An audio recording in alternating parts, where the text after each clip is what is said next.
Investors को एक company के आईपीओ का इंतजार बेसब्री से है और वो नाम है रिलायंस जियो। और इसी इंतजार के बीच एक खबर आ रही है जो इन्वेस्टर्स के लिए खुशखबरी साबित हो सकती है। दरअसल इस वीक सभी की निगाहें रिलायंस इंडस्ट्रीज की सालाना आम बैठक यानी कि एजीएम पर टिकी हुई है, जो इस शुक्रवार 29 अगस्त 2025 को होने वाली है। जो इन्वेस्टर्स 2019 में सुन रहे थे अगले 5 साल में जियो और रिलायंस रिटेल आईपीओ लाएगी, उन उम्मीदों को अब पूरा होने में बस कुछ ही दिन बचे हैं। कयास लगाए जा रहे हैं कि दुनिया की सबसे बड़ी टेलीकॉम आईपीओ में से एक रिलायंस जियो का अनाउंसमेंट इस एजीएम में हो सकता है। ऐसा इसलिए भी क्योंकि जियो अब प्रॉफिटेबल हो चुका है, फ्री कैश फ्लो पॉजिटिव हो गया है, जबकि पूरे रिलायंस का कंसोलिडेटेड एफसीएफ यानी कि फ्री कैश फ्लो भी बेहतर हुआ है। साथ ही टेलीकॉम सेक्टर की हालत भी अब उसके पक्ष में नजर आ रही है।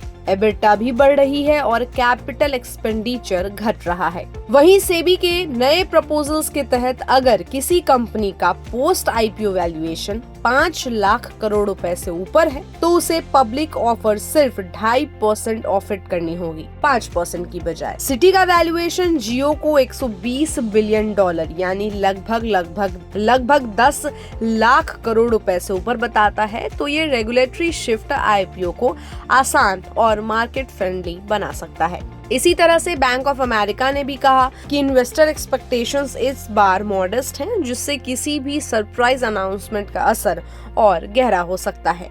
बाय रेटिंग के साथ रिलायंस का टारगेट 1660 रुपए रखा गया है, जबकि अभी शेयर 1409 रुपए के आसपास ट्रेड कर रहा है। लेकिन आईपीओ ही सब नहीं है, अंबानी कुछ और भी चर्चा में ला सकते हैं। पिछले एजीएम में उन्होंने जियो ब्रेन नाम का एआई प्लेटफॉर्म बताया था और इस बार एनर्जी, डिजिटल और रिटेल के नए पड़ावों पर भी कुछ नया सुनने को मिल सकता है। लेकिन सवाल यही है कि आईपीओ का अनाउंसमेंट होगा या नहीं, इसके लिए हमें फिलहाल शुक्रवार का इंतजार करना पड़ेगा। तो इस शुक्रवार हमें पता चलेगा कि अंबानी क्या अनाउंस करते हैं। क्या जियो आईपीओ की घोषणा होगी और वो भी शायद छोटे फ्लोट के साथ, या फिर deep tech, AI, clean energy और रिटेल में नया शिफ्ट अनाउंस करेंगे। एक बात तो तय है, इस एजीएम का असर सिर्फ रिलायंस शेयर होल्डर्स पर नहीं रहेगा, बल्कि पूरा मार्केट इसकी तरफ देख रहा है। तो इस एजीएम मीटिंग से आपको क्या उम्मीदें हैं और क्या आपने रिलायंस के इसी शेयर में इन्वेस्ट कर रखा है? तो कमेंट बॉक्स में अपनी राय दें और ऐसे ही अपडेट्स के लिए keep watching and subscribe good returns.